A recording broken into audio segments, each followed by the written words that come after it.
Friends, आज आपण ईटीचा चौथा चॅप्टर स्टार्ट करणार आहे. त्याचं नाव आहे intelligent motor control. Intelligent motor control.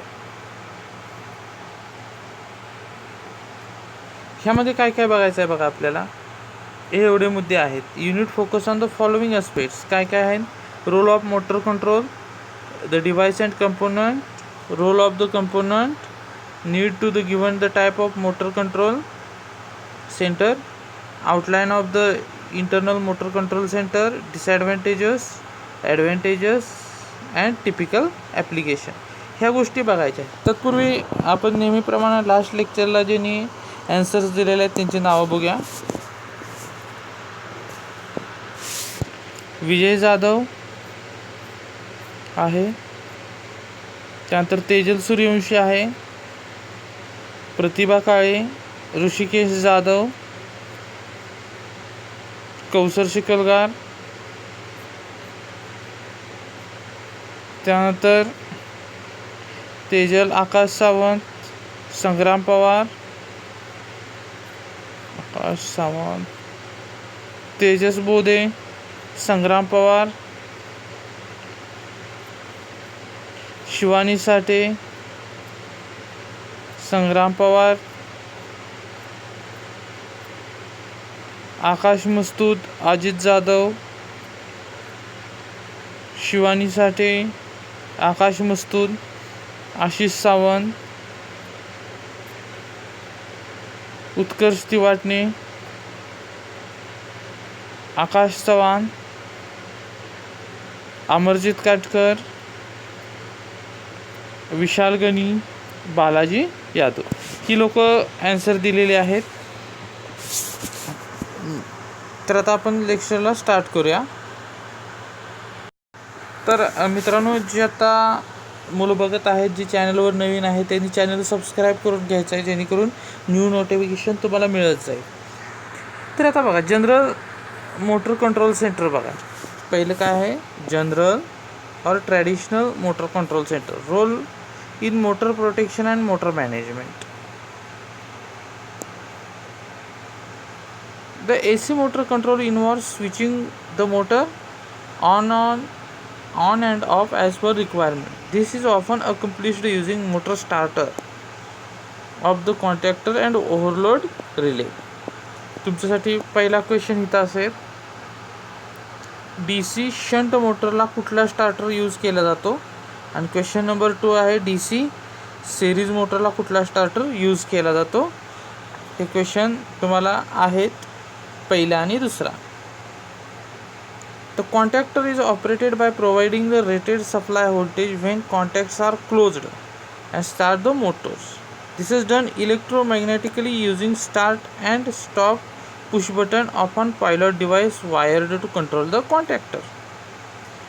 The overload relay protects the motor by disconnecting power to the motor when overload condition exists.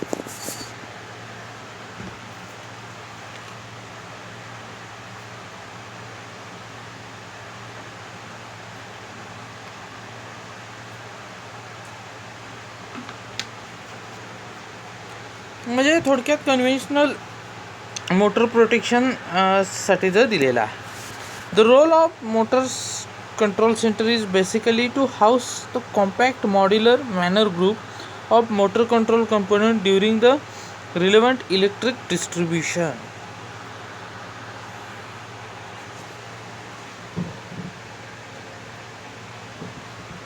काय आहे बघा,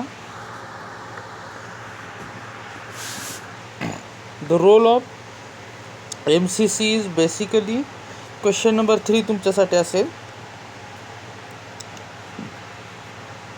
what is the role of MCC. आणि क्वेश्चन नंबर 4 आहे तुमच्यासाठी, लॉंग फॉर्म ऑफ MCC. ह्याचा long form मला सांगायचा आहे. The role of MCC is basically to house a compact modular manner group of motor control. म्हणजे काय करायचं आहे? मोटर कंट्रोलचा ग्रुप तयार करायचा आहे.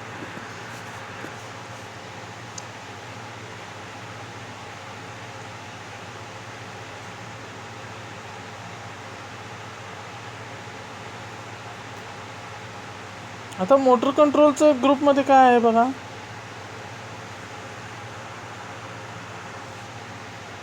एक असेंब्लीमध्ये ते तयार करायचं आहे, एका असेंब्लीमध्ये ते तयार करायचं आहे. The combination of starter is the single enclosed content motor starter, fuse, circuit breaker and a device for disconnecting the power. Other devices associated with the motor such as push buttons, indicator light may be included. आता general architecture and component कुठले कुठले आहेत बघू.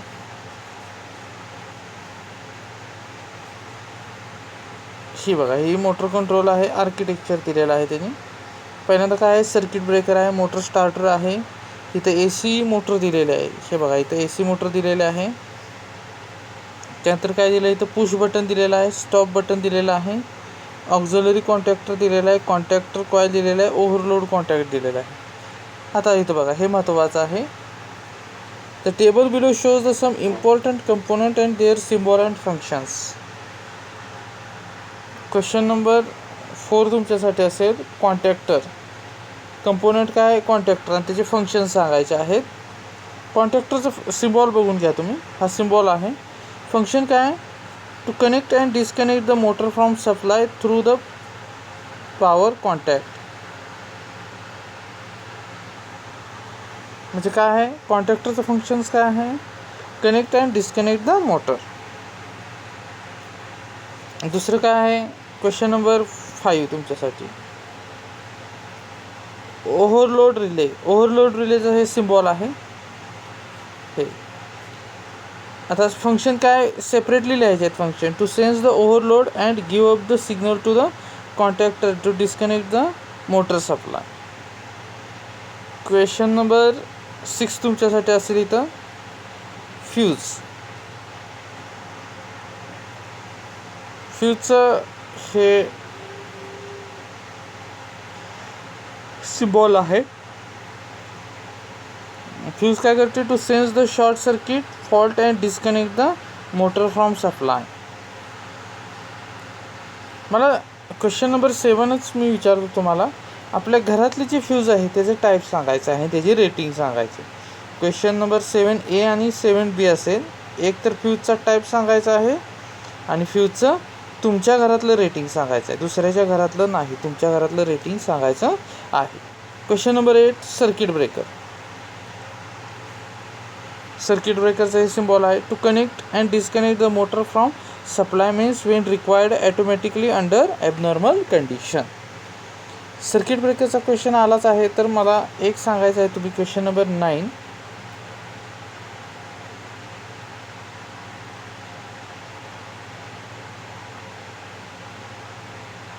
Current chopping म्हणजे काय मला तुम्ही सांगायचं. करंट चॉपिंग हाच तुम्हाला स्विच गिअर प्रोटेक्शनला झालेला आहे.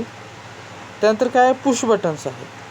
5वं काय आहे, पुश बटन्स. पुश बटनचं काय आहे, to initiate the desired operation. Question number 10 तुमच्यासाठी असेल, पुश बटनचं फंक्शन काय आहे. हे फंक्शनसुद्धा एक्झामला विचारू शकतात बरं का. परत इलेक्ट्रोमॅग्नेटिक वॉल्व. इलेक्ट्रोमॅग्नेटिक वॉल्व हे बघा, हे सिम्बॉल आहे. Electromagnetically operated valve for flood such as air and other media. Electromagnetically operated valve for floods such as air and other media. तर हे आहे आपला आजचं लेक्चरला. मित्रांनो, लेक्चर जर आवडलं असेल तर नक्कीच एक लाईक, शेअर आणि सबस्क्राईब जरूर करा. ह्यामध्ये आज आपण जे बघितलेलं आहे, some important components and their symbol and functions, हे फार महत्त्वाचं आहे मित्रांनो. तुम्ही तुमच्या नोटबुकमध्ये सुद्धा लिहून घेऊन त्याची पुन्हा पुन्हा रिव्हिजन करा, कारण काही एकदा वाचून लक्षात राहत नाही. तर आज आपण थांबतो आहे. Thank you so much.